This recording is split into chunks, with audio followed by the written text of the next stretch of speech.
Welcome back to Coast Vue. I really enjoyed that conversation. And as it relates to Hurricane Ian, I'm sure that as we start to understand better impact on Florida, our friends and family in Florida, I'm sure the coast of Mississippi will have various relief efforts that will start to unfold. And as we hear more about those, we'll let you know more about those as well.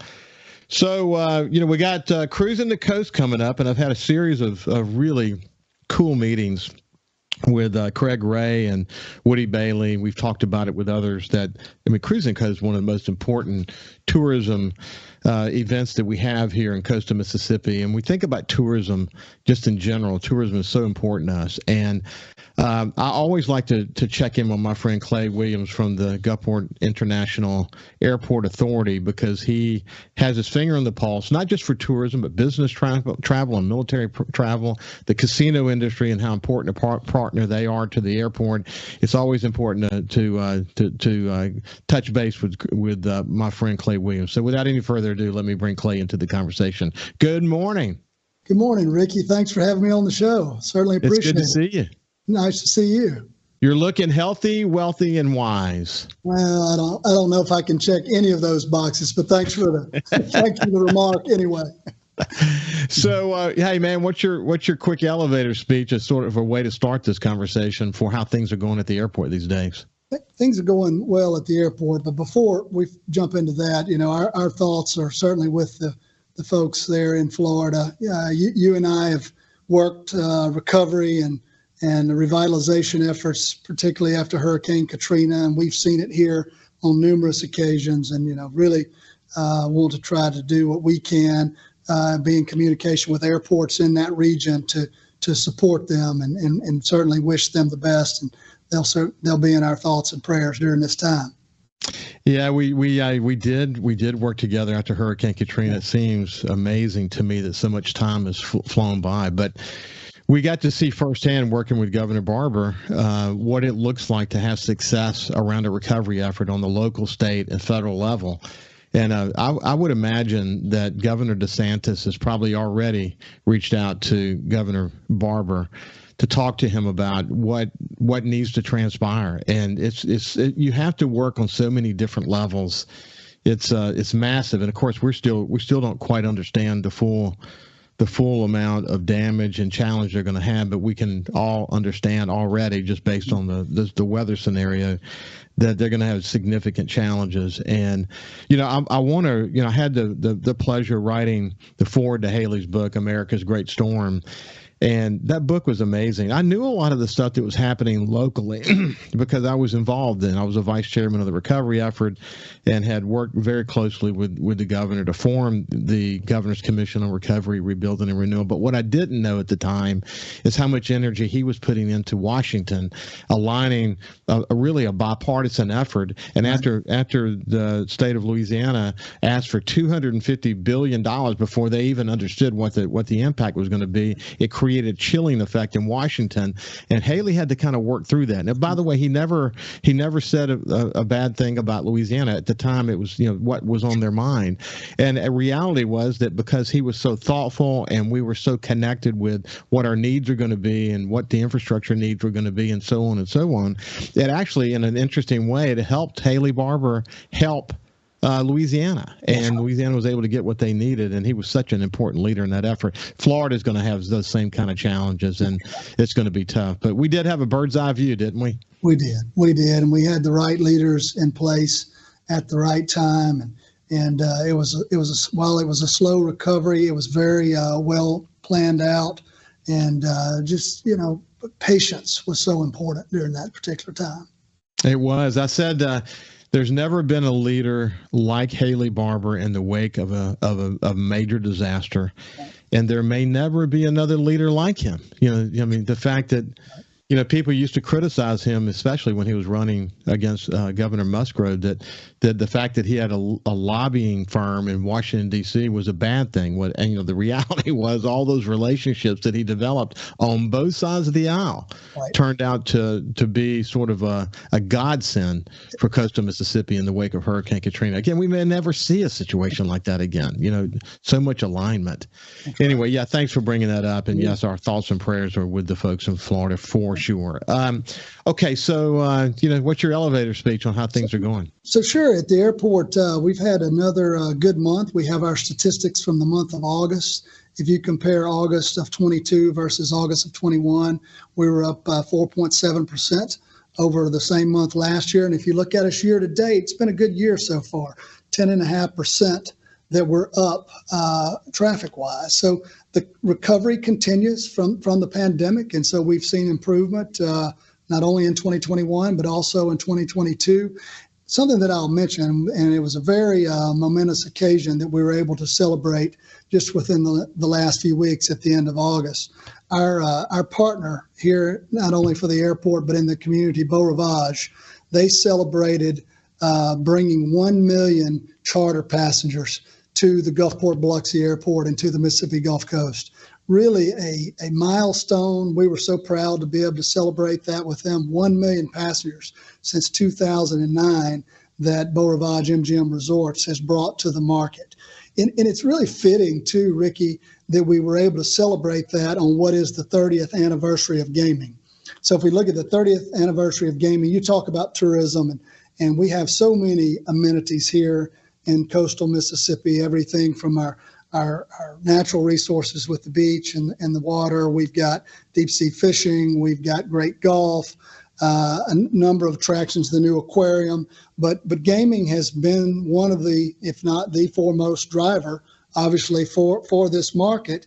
And when it was really interesting, when gaming started on the Mississippi Gulf Coast, the airport saw a marked increase in traffic at the airport. But then when Beau Rivage opened its doors, Steve Wynn opened the property to much fanfare in 1999, actually saw an 85% increase in traffic in 1999. And that's kind of telling as to what gaming has done. So really exciting to mark that occasion and celebrate that with Beau Rivage. They utilize Sun Country Airlines, good operator that does supply scheduled service, charter service. We're actually in the middle of a scheduled service season from Minneapolis-St. Paul. Again, a couple of our casino partners, Beau Rivage and Harris, participate in that, bring in visitors from Minnesota. We just concluded a season of Orlando Sanford service where Island View Casino Resort, IP Casino, Harrah's and Beau Rivage all participated in that. And so they're such a tremendous, all of them, community partner in what they're doing. Harrah's has grown their charter program. We're so excited to see that. They've flown 20,000 visitors to the Gulf Coast through August, just this calendar year alone. And that's relatively new charter effort for them. So really, really exciting milestone. Well, you think about the ripple effect of the gaming industry from the day they opened their first door through today. And then, of course, you and I were just talking about Katrina, but just think if we had not gotten land-based gaming passed and the kind of legislative support we needed after Hurricane Katrina to pull that off. Yes. I mean, just think where we might be today. I mean, the investments that were made in coastal Mississippi to rebuild, to help us recover. I mean, the employees and giving them a job and, getting the schools back open again and giving people temporary housing. I mean, what an amazing time. But the thing I think about when you're talking is the Beau Rivage certainly leads the pack in this. I mean, as it relates to the charter services and what's happening, not that the others haven't been engaged in it, they are, and more maybe in the future.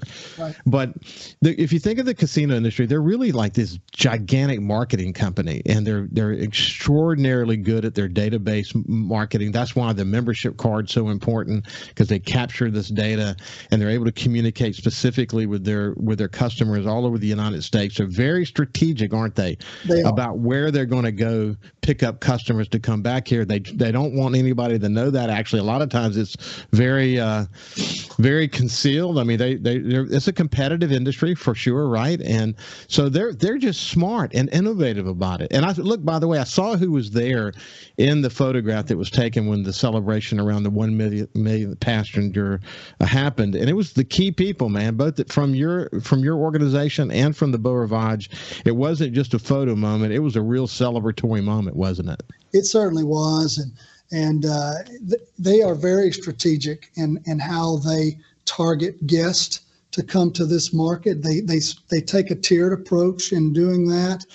Really, when you talk about that program and the robust nature of it, they fly 90 cities. So there are 90 cities that are flying with that one property into this market. Harrah's Gulf Coast is now hitting 15 to 20 markets a month. And 15 to 20 flights a month with various markets. So these are people that wouldn't otherwise, Ricky, come to South Mississippi. And when they do, they like it. Yeah. And it gives them an opportunity to see it firsthand, and it's repeat visits for us. So it's tremendous for tourism. As you mentioned, the ripple effect in the economy, so significant because those people aren't just staying in the casinos. They're eating in restaurants. They're buying retail items. They're going to other communities, not just staying in Biloxi. It's very, very significant. When we come back, we'll continue our conversation with Clay Williams, the Executive Director for the Gulfport-Biloxi International Airport Authority. We'll see you after this break. Welcome back to Coast Vue. I have my friend Clay Williams, someone I've known for many, many years. I like him a lot. He's done a great job as the leader there at the Gulfport-Biloxi International Airport Authority. He and his three commissioners have really led the airport through some very difficult times. Hey, when we were talking about the casinos, the one thing you and I chatted about during the break, and I just want to bring to light in this conversation, I've said this many times, but we're lucky to have the leadership we have in place at these casinos. Brandon Dordeau, as you well know, who leads not only the Beau Rivage here, but also has responsibilities in Tunica. Bright young executive who's done incredible things and continues to push the Beau Rivage forward. Jonathan Jones at Harrah's, you mentioned the work that he's doing. Another great young mind that's doing great work here in coastal Mississippi. I mean, I could go all the way. You mentioned the Island View. How can we not mention Rick Carter and Terry Green, two Gulfport guys done well, and what they're doing with Island View is amazing. We could literally go down the list of every casino. And we've got great leadership at every single one of them. And we're lucky in that way, aren't we? We're lucky. Not only are they leaders in their industry, but they're committed to the community. You look at the organizations that these entities support, everything from the United Way to certain environmental causes, to the YMCA, to the aquarium, and other attractions that we have along the coast. And they understand that they're an integral part of it, but they're generous, not only with their time, but with their resources as a company to help organizations across this region. They really are. Okay, so let's shift gears a bit. And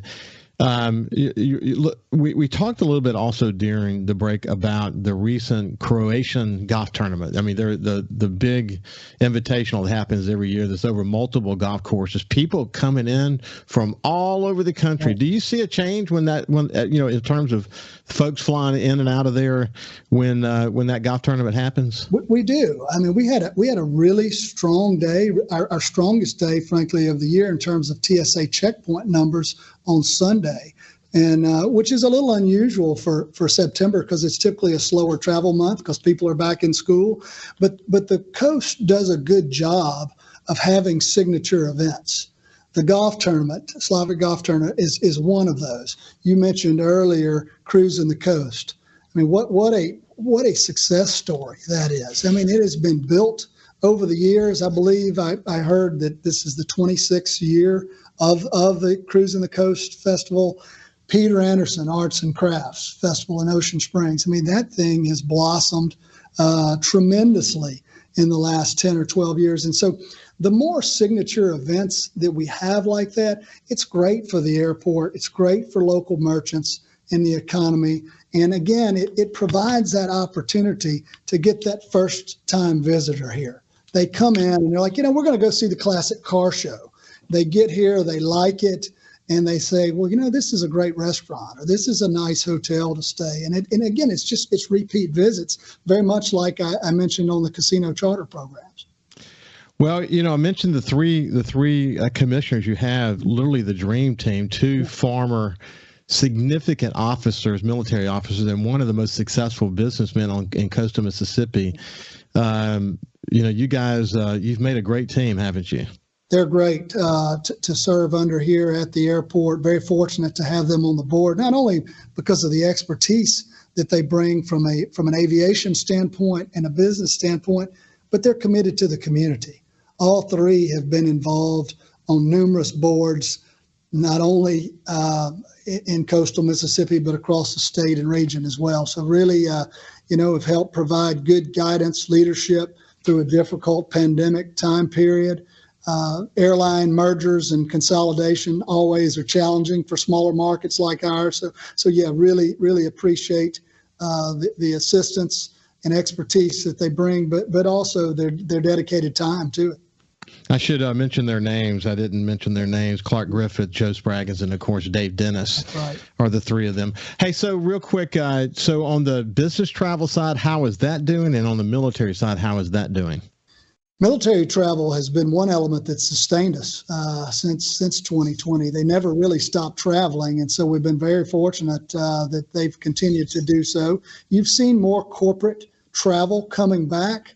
We're at about 90%, Ricky, of where we were in 2019, pre-pandemic. And so you ask, that last 10%, how do you close that gap? Well, there are really a couple of elements at play there. One is international travel has been slow to return. So people traveling internationally have been a little bit concerned about what the policies, procedures would be in a certain country. As that has subsided some and it starts to level out, you'll see that element come back. Corporate travel, you and I have talked in previous conversations, that has certainly rebounded, and we've been very pleased to see a number of our partners, Ingalls and Chevron and Mississippi Power and others, back flying again.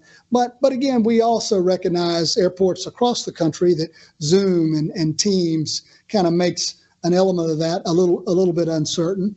But I think those things are kind of, we're seeing that come back. We're seeing that gap close.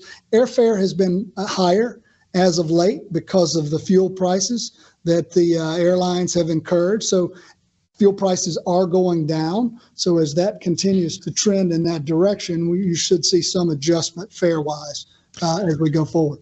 We're coming to the end of our time together, but next time we chat, we'll schedule more time so that you and I can visit longer. But we should point out that in 2019, you actually were headed toward, 2020, you're headed toward maybe a record year, and to say that you're 90% of 2019 is really a great success story. So keep it up, my friend.